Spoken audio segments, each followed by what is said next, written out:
ডাকসু নির্বাচনের আনুষ্ঠানিক প্রচারণা শুরু হয়েছে। ভোটের দিন ক্যাম্পাস ঘিরে থাকবে ৩ স্তরের নিরাপত্তা ব্যবস্থা। স্ট্রাইকিং ফোর্স হিসেবে মোতায়েন থাকবে সেনাবাহিনী। আর নির্বাচনের প্রস্তুতি হিসেবে সব প্যানেলের ভিপি, জিএস, এজিএস পদপ্রার্থীর সাথে বৈঠক শেষে এসব কথা জানিয়েছে নির্বাচন কমিশন। বলেন, আচরণবিধি ভঙ্গ করলে ছাত্রত্ব বাতিল সহ কঠিন শাস্তির সম্মুখীন হতে হবে প্রার্থীদের। ভোটের দিন ও আগের দিন ক্যাম্পাসের মেট্রো স্টেশন বন্ধ থাকবে বলে জানানো হয়। প্রশাসনের পক্ষ থেকে আরও জানানো হয়েছে, ডাকসুর ভোটাধিকার নিশ্চিতে ভোট কেন্দ্র বাড়ানোর আহ্বান জানিয়েছেন সব প্যানেলের প্রার্থীরাই। আর এ সময় ডাকসু নির্বাচনের দিন মেট্রো রেল বন্ধ না করে টিএসসি স্টেশন থেকে কেবল ভোটারদের প্রবেশাধিকার চালু রাখার আহ্বান জানায় ছাত্রদল। আচরণবিধির বেশ কিছু নিয়ম অস্পষ্ট বলে মন্তব্য করে বৈষম্য বিরোধী শিক্ষার্থী সংসদ। বিএনসিসির প্রায় 2 শতাধিক সদস্য 8টি কেন্দ্রে এই ভোটারদের উপস্থিতি, ভোটারদের যাতে নির্বিঘ্নে তারা ভোট প্রদান করতে পারে সেটি নিশ্চিত করবে।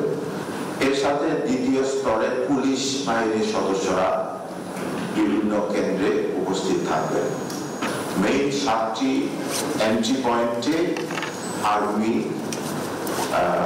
তাদের অবস্থান নিয়ে থাকবেন স্ট্রাইকিং ফোর্স হিসাবে।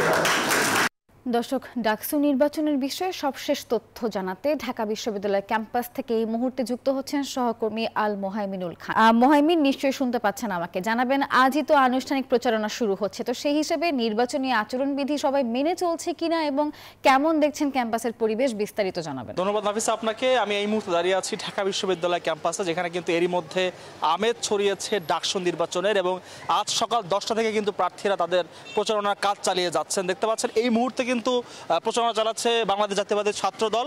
তারা কিন্তু ভোটারদের কাছে গিয়ে গিয়ে ভোট চাইছেন এবং সেই সাথে কিন্তু নিজেদের ইশতেহার তুলে ধরছেন, এবং একই সাথে কিন্তু বাকি যে প্যানেলগুলো আছে তারাও কিন্তু চেষ্টা চালিয়ে যাচ্ছেন। এবং আমাদের সাথে এখন আছেন ছাত্র দলের একজন প্রার্থী। কথা বলবো মেহেদির সাথে। মেহেদি, ছাত্র দলের আসলে এবার স্ট্র্যাটেজি কি প্রচারণা? ছাত্র দলের স্ট্র্যাটেজি হচ্ছে দীর্ঘ 17 বছর যে আমাদের সংগ্রাম, আমাদের যে আন্দোলন, গণতন্ত্রের পক্ষে যে আমাদের লড়াই, সেই লড়াই ঢাকা বিশ্ববিদ্যালয়ের শিক্ষার্থীদের সাথে তারা অবশ্যই জানে, বারবার মনে করে দেয়। এবং ঢাকা বিশ্ববিদ্যালয়ে দীর্ঘদিন যে ফ্যাসিবাদ ছিল, সেই ফ্যাসিবাদ যেন আর ফিরতে না পারে।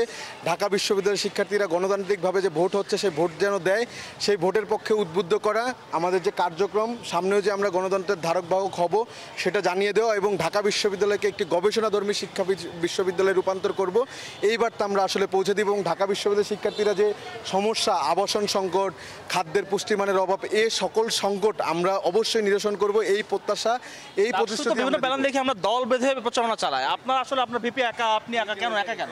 আসলে একা কেন ব্যাপারটা হচ্ছে, আমরা অফিসিয়াল যে প্রচারণা চালাবো একেবারে প্যানেলের পক্ষ থেকে, সেটি ঢাকা বিশ্ববিদ্যালয়ের শিক্ষা চিরন্তন আমাদের যে শহীদ রয়েছে, সেই শহীদদের স্মরণে আমরা প্রচারণা করব। এখন পর্যন্ত আমি ভোট চাইনি।